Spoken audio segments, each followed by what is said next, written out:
صباح السعادة، صباح الفرح لأولئك الأنقياء المستبشرين بالخير الذين يشرقون كل صباح ليرسمون البسمة ويزرعون الأمل بكلماتهم كباقة ورد.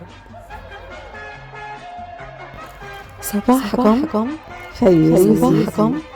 فيروزي. نطحون عنب المي قدام ساحات مزروعة في، وجدي كان يطحن الحي قمح وسهرية، ويبقوا الناس بهالساحات شي معهم اكياس شي عربية رايحين جايين